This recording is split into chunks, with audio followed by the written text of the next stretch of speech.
Hello friends, welcome my channel. CTET का जो paper होने वाला है 7 जुलाई को, उसके लिए हम सीडीपी का प्रीवियस ईयर का क्वेश्चन पेपर लेकर आए हैं, जो कि 2016 का है। सितंबर 2016 का प्रीवियस ईयर का क्वेश्चन है। और इस चैनल पर डेली ऐसे ही जितने भी प्रीवियस ईयर पेपर हुए हैं 2011 से लेकर 24 उन सभी का प्रीवियस ईयर क्वेश्चन करवाया जाएगा और सभी सब्जेक्ट करवाया जाएगा। तो अगर आप चैनल पर नए हैं तो चैनल को सब्सक्राइब कर लीजिएगा।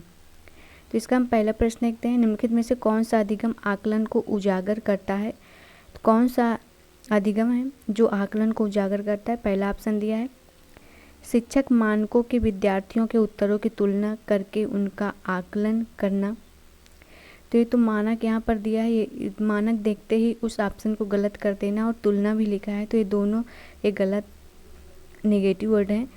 नेक्स्ट है शिक्षक विद्यार्थियों की चिंतन प्रक्रियाओं पर ध्यान देने के अलावा उनकी अवधारणात्मक समझ का भी आकलन करता है। सही है। तीसरा, शिक्षक पाठ्य पुस्तकों में दी गई जानकारी के आधार पर विद्यार्थियों का आकलन नहीं। चौथा है शिक्षक किसी विद्यार्थी के निष्पादन का आकलन दूसरों के निष्पादन का तुलना यहाँ पर हो गया, तो ये भी गलत हो गया। तो इसमें जो राइट आंसर ऑप्शन नंबर हो जाएगा सेकंड सही हो जाएगा। ठीक है, सेकंड सही होगा। शिक्षक विद्यार्थियों की चिंतन प्रक्रियाओं पर ध्यान देने के अलावा उनकी अवधारणात्मक समझ का भी आकलन करता है। तो राइट आंसर ऑप्शन नंबर हो जाएगा सेकंड। ठीक है, अधिगम आकलन जो होता है, अधिगम का आकलन जो होता है विद्यार्थियों का अवधारणात्मक समझ के आधार पर भी किया जाता है।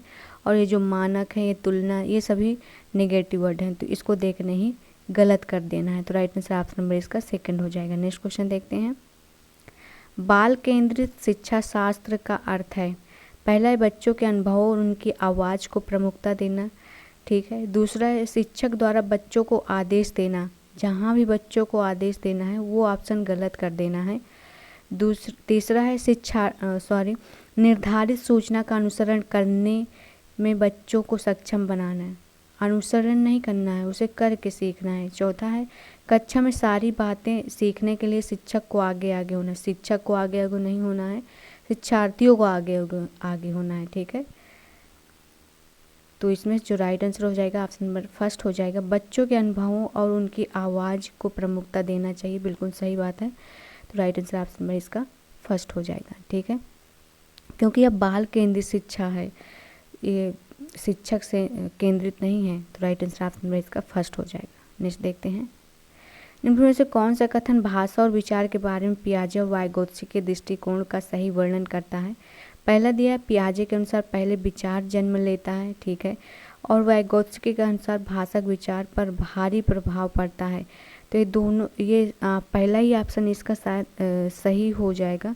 दूसरा पढ़ लेते हैं। वाइगोत्स्की के अनुसार पहले विचार जन्म लेता है, नहीं, और पियाजे का ये तो उल्टा हो गया। दूसरा है दोनों मानते हैं कि बच्चे की भाषा से विचार जन्म लेते हैं।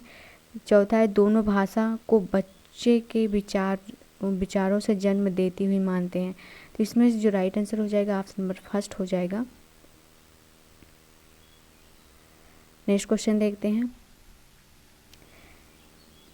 विद्यालय यात्रा पर जाने के लिए पोती को अपने पिता से बहस करते हुए देखकर दादी कहती, तुम अच्छी लड़की की तरह आज्ञाकारी क्यों नहीं हो? तुम लड़कों की तरह व्यवहार करोगी तो तुमसे कौन शादी करेगा? यह कथन निम्नलिखित में से किसको प्रतिबिंबित करता है?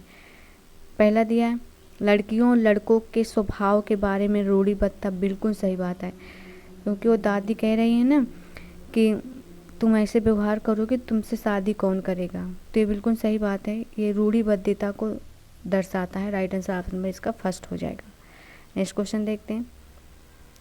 आकलन के बारे में निम्नलिखित कथनों में से कौन से कथन सही है? पहला है आकलन से विद्यार्थियों को यह सहायता मिलनी चाहिए कि वे अपनी शक्तियों और रिक्तियों को देख सके और शिक्षक तदनुसार उन्हें ठीक कर सके। बिल्कुल सही है। दूसरा देखते हैं। आकलन तभी सार्थक होता है जब विद्यार्थियों का तुलनात्मक मूल्यांकन भी हो, नहीं। तीसरा है आकलन केवल स्मरण शक्ति का ही नहीं, बोधन और अनुप्रयोग का भी होना चाहिए। डी है आकलन तब तक उद्देश्यपूर्ण नहीं हो सकता जब तक उससे भय और चिंता का संचार न हो। तो इसमें से पहला ऑप्शन सही था, पहला सही था, और यहाँ तुलनात्मक दे दिया बी वाले में, तो ये तो गलत हो गया। सी में क्या दिया है, आकलन केवल स्मरण शक्ति, तो यहाँ केवल भी जहाँ दिख जाए ना वो भी नेगेटिव वर्ड है, तो इसमें से ए और सी सही हो जाएगा। अच्छा, केवल इसमें नहीं दिया, आकलन केवल स्मरण शक्ति का नहीं, बोधन और अनुप्रयोग का भी होना चाहिए, तो सही है, ये सी है, सी सही भी हो जाएगा, सी भी सही हो जाएगा, तो ए और सी सही हो जाएगा। डी क्या दिया है, भय और चिंता, तो डी नहीं होगा, तो ए और सी इसका राइट आंसर हो जाएगा। ठीक है, नेक्स्ट क्वेश्चन है, शिक्षा का अधिकार अधिनियम 2009 के अनुसार विशेष आवश्यकता वाले बच्चों को पढ़ाना चाहिए। पहला दिया खास तौर पर उन्हीं के लिए बनाए गए विशेष विद्यालयों में, नहीं। दूसरा है घर पर माता पिता और देखभाल करने वालों, नहीं। तीसरा है समय से शिक्षा व्यवस्था में इस प्रावधान के साथ कि उनकी व्यक्तिगत आवश्यकताओं की पूर्ति की जा सके, ठीक है। चौथा है व्यवसायिक प्रशिक्षण केंद्रों में जो उन्हें जीवन कौशलों के लिए तैयार करेंगे, तो इसमें से राइट आंसर हो जाएगा ऑप्शन नंबर 3 सही हो जाएगा। नेक्स्ट क्वेश्चन है, जिस कक्षा में विविध पृष्ठभूमि से विद्यार्थी आते हों वहाँ एक प्रभावी शिक्षक, पहला ऑप्शन दिया समूह में वैयक्तिक भिन्नता को बताने के लिए उनकी सांस्कृतिक जानकारी पर ध्यान देना, ठीक है। दूसरा है वंचित पृष्ठभूमि के विद्यार्थियों को कठिन परिश्रम करने के लिए कहना, नहीं, ये बिल्कुल गलत हो जाएगा, ठीक है। सभी को एक समान मानना चाहिए। तीसरा सांस्कृतिक जानकारी की अनदेखी नहीं करना चाहिए, तो ये भी गलत हो जाएगा। चौथा है समान आर्थिक पृष्ठभूमि के विद्यार्थियों को समूह, तो सभी को एक साथ रहना चाहिए, मतलब सभी को एक साथ एक जैसे ट्रीट करना चाहिए, तो इसमें से ऑप्शन जो हो जाएगा ऑप्शन नंबर फर्स्ट इसका सही हो जाएगा, ठीक है। नेक्स्ट क्वेश्चन देखते हैं, संज्ञान और संवेग के बारे में निम्नलिखित कथनों में से कौन सा कथन सही है, कौन सा कथन सही है। पहला दिया है संज्ञान और संवेग एक दूसरे स्वतंत्र प्रक्रियाएं हैं। दूसरा है संज्ञान और संवेग परस्पर जुड़े हैं और एक दूसरे को प्रभावित करते हैं, बिल्कुल सही बात है। संज्ञान और संवेग जो है एक दूसरे से जुड़े हुए हैं और एक दूसरे को प्रभावित करते हैं, तो राइट आंसर ऑप्शन नंबर इसका सेकंड हो जाएगा, ठीक है। इसमें बालक के द्वारा सूचना प्रसंस्करण, भाषा सीखने तथा मस्तिष्क के विकास के अन्य पहलुओं पर भी ध्यान केंद्रित किया जाता है। नेक्स्ट देखते हैं, विविध शिक्षार्थियों वाली एक सामूहिक कक्षा में सहयोगी अधिगम और समवयस्कों से सीखना चाहिए। पहला सक्रिय रूप से निरुत्साहित, ये तो गलत हो गया, नेगेटिव वर्ड है। दूसरा केवल कभी कभी ही प्रयोग किया जाना चाहिए, तो ये भी गलत हो गया, केवल आ गया इसमें, सॉरी थोड़ा बैक हो गया था।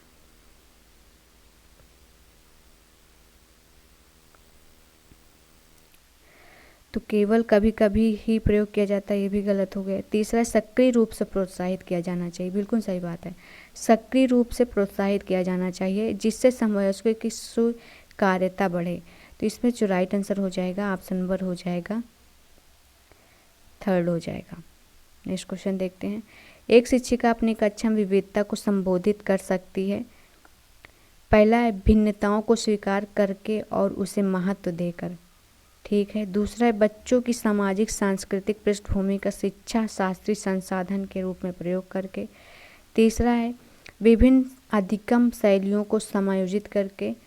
तीसरा डी है मानक निर्देश देकर और निष्पादन हेतु सर्वमान्य मानदंड निर्धारित करके नीचे दिए गए कोड के आधार पर सही उत्तर का चयन करना है, तो इसमें से हो जाएगा डी, तो होगा नहीं, बाकी ए बी सी सभी सही हैं, तो राइट आंसर ऑप्शन नंबर इसका हो जाएगा डी, ठीक है, क्योंकि डी में मानक दिया है ना, तो इसलिए गलत हो जाएगा। कोई शिक्षिका अपनी कक्षा में फर्नीचर की तीखी धार वाले किनारों को रुई से ढका रखने को कहती है और छुओ और तथा अनुभव करो वाले सूचना पट्टों का उपयोग करने को कहती है। वह किस वर्ग के विशेष शिक्षार्थियों की आवश्यकता पूर्ति करने का प्रयास कर रही है? छुओ और अनुभव करना है, ठीक है, यानी कि वो देख नहीं पा रहा है। श्रवण विकलांग, श्रवण तो नहीं है क्योंकि वो सुनने से कोई मतलब नहीं है। दृष्टि, दृष्टि विकलांग हो जाएगा। तो राइट आंसर ऑप्शन नंबर इसका सेकंड हो जाएगा। नेक्स्ट है, प्रतिभाशाली बच्चों के लिए सबसे अच्छे शैक्षिक कार्यक्रम वे होते हैं जो प्रत्यक्ष स्मरण के द्वारा ज्ञान की प्रवीणता पर बल देते हैं। दूसरा है, उन्हें अधिगम के न्यूनतम मानकों तक काम करने को प्रेरित करने के लिए नहीं उपहारों पुरस्कार भी नहीं देना चाहिए। तीसरा, उनके चिंतन को प्रेरित कर उन्हें विविध विचारों में व्यस्त रहने के अवसर देते हैं। तो सही बात है, इसका जो राइट आंसर हो जाएगा ऑप्शन नंबर थर्ड हो जाएगा। नेक्स्ट क्वेश्चन है, विद्यालयों में विद्यार्थी की असफलता के बारे में निम्नलिखित में से कौन सा कथन सही है। ए दिया, विशेष जातियों समुदायों से संबंधित विद्यार्थी असफल होते हैं क्योंकि उनमें योग्यता नहीं होती। ऐसा नहीं है, सभी बच्चे एक जैसे होते हैं। दूसरा, विद्यार्थी विद्यालयों में असफल होते हैं क्योंकि उन्हें अधिगम के लिए उपयुक्त पुरस्कार नहीं दिए जाते हैं। तीसरा है, विद्यार्थी असफल होते हैं क्योंकि शिक्षण उस तरीके से नहीं किया जा जो उनके लिए सार्थक हो। डी है, विद्यार्थी असफल होते हैं क्योंकि विद्यालय व्यवस्था प्रत्येक विद्यार्थी की आवश्यकताओं और अभिरुचियों का ध्यान नहीं रखती है। तो इसमें से कौन सा सही हो जाएगा? ऑप्शन नंबर हो जाएगा डी। तो होगा नहीं, योग्यता नहीं होती, ये भी नहीं होगा। तो बी और सी इसका सही हो जाएगा, बी और सी। राइट आंसर ऑप्शन नंबर हो जाएगा थर्ड। नेक्स्ट देखते, तो विद्यार्थी एक ही अवतरण को पढ़ते हैं फिर भी इसके बिल्कुल भिन्न अर्थ लगाते हैं, उनके बारे में निम्नलिखित में से क्या सत्य है? क्या सत्य है? पढ़ते हैं। संभव है क्योंकि शिक्षक ने अवतरण को समझाया है। दूसरा है, संभव नहीं है और विद्यार्थियों को उसे दोबारा पढ़ना चाहिए। तीसरा, संभव है क्योंकि व्यक्ति के अधिगम को विविध कारण विभिन्न विधियों से प्रभावित करते हैं। तो ये बिल्कुल सही बात है, इसका right answer option number third हो जाएगा। नेक्स्ट है, राष्ट्रीय पाठ्यचर्या की रूपरेखा 2005 के अनुसार अधिगम अपने स्वभाव में डैश और डैश है। तो क्या है? तो सक्रिय है। राष्ट्रीय पाठ्यचर्या की रूपरेखा 2005 के अनुसार अधिगम अपने स्वभाव में सक्रिय है और सामाजिक है। सक्रिय और सामाजिक हो जाएगा। राइट आंसर ऑप्शन नंबर इसका सेकंड हो जाएगा। ठीक है, नेक्स्ट देखते हैं। विद्यार्थियों को स्वतंत्र रूप से चिंतन करने तथा प्रभावी शिक्षार्थी बनने में सक्षम बनाने हेतु शिक्षक के लिए महत्वपूर्ण है कि पहला, विद्यार्थियों को सिखाना कि किस प्रकार से अपने अधिगम का अन्वेषण करें। दूसरा है, विद्यार्थियों द्वारा प्राप्त की गई प्रत्येक सफलता के लिए उन्हें पुरस्कार नहीं देना है। तो ये गलत हो गया। तीसरा, छोटी छोटी इकाइयों खंडों में जानकारी प्रदान करना है। चौथा, एक संगठित तरीके से जानकारी को प्रस्तुत करना है ताकि पुनः स्मरण करने में आसानी हो। तो इसमें जो सबसे सही आंसर हो जाएगा ऑप्शन नंबर फर्स्ट सही हो जाएगा। नेक्स्ट देखते हैं। यदि कोई शिक्षिका चाहे कि उसके विद्यार्थी समस्या समाधान कौशल प्राप्त कर लें तो विद्यार्थियों को ऐसे क्रियाकलापों में लगाना चाहिए जिनमें हो प्रत्यक्ष स्मरण, रटना और समझना नहीं। दूसरा है, बहुवैकल्पिक प्रश्नों वाले स्तरीकृत कार्यपत्रक नहीं, ड्रिल अभ्यास भी नहीं होगा। पूछना और तर्क करना, निर्णय लेना, ये सही हो जाएगा।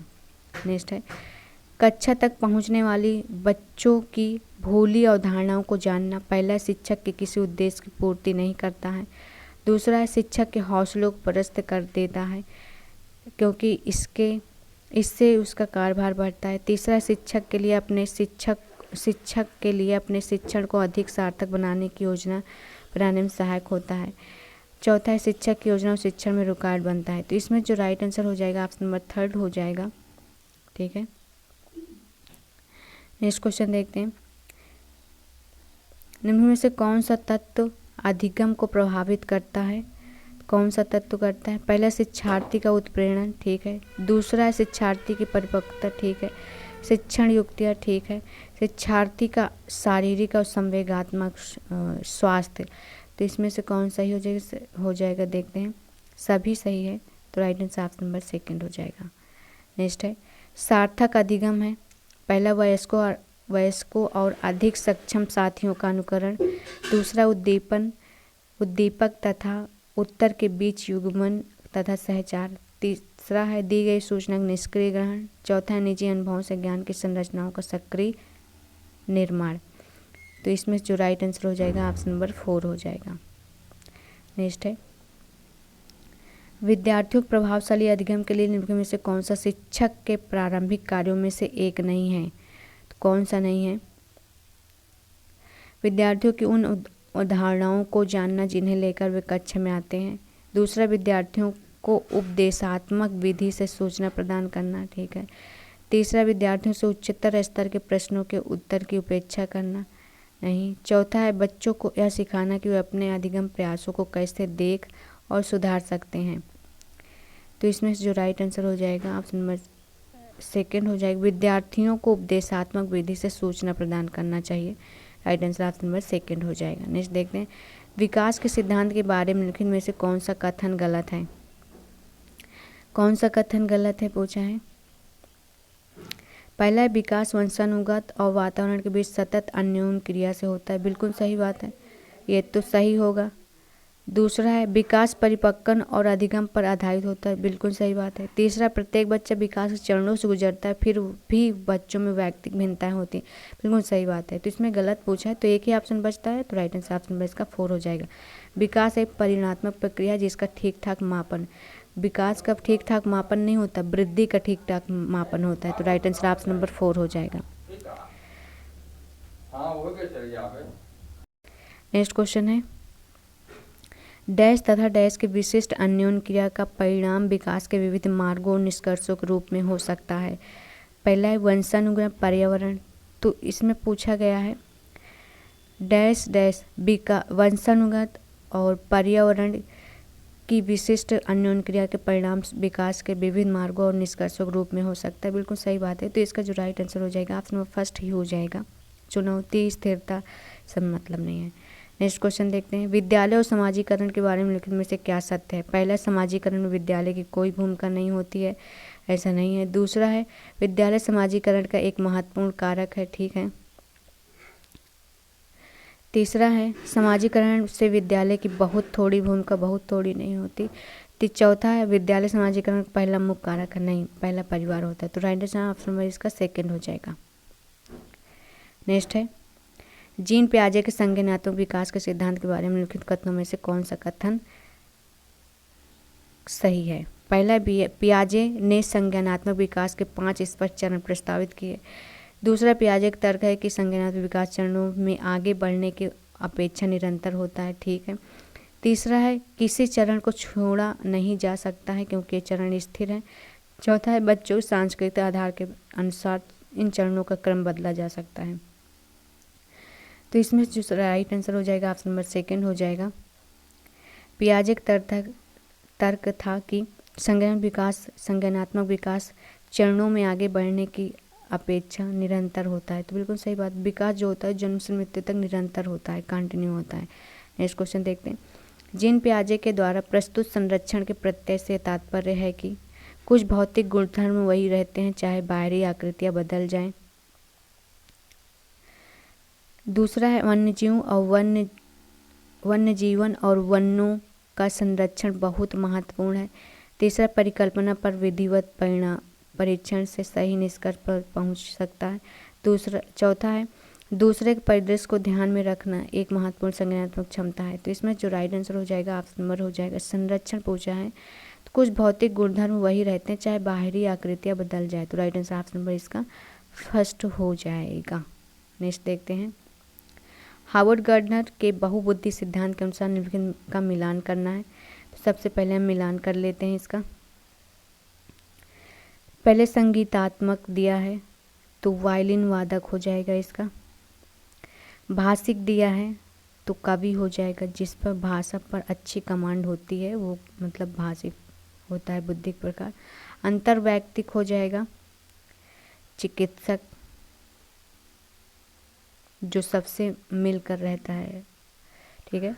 स्थानिक का हो जाएगा मूर्तिकार हो जाएगा। खिलाड़ी का ऑप्शन नहीं दिया है, तो इसमें जो राइट आंसर हो जाएगा देखते हैं, ए का 4 हो जाएगा और बी का सेकंड हो जाएगा। ए का 4 बी का सेकंड 2 में दिया है, स्थानिक का 5।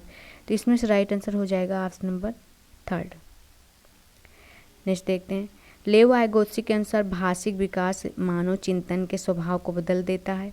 दूसरा है वयस्कों और साथियों से अन्योन्य करने का भाषा के विकास में कोई प्रभाव नहीं पड़ता है। ऐसे नहीं, प्रभाव तो विकास तो पड़ता है, विकास पर प्रभाव तो पड़ता है।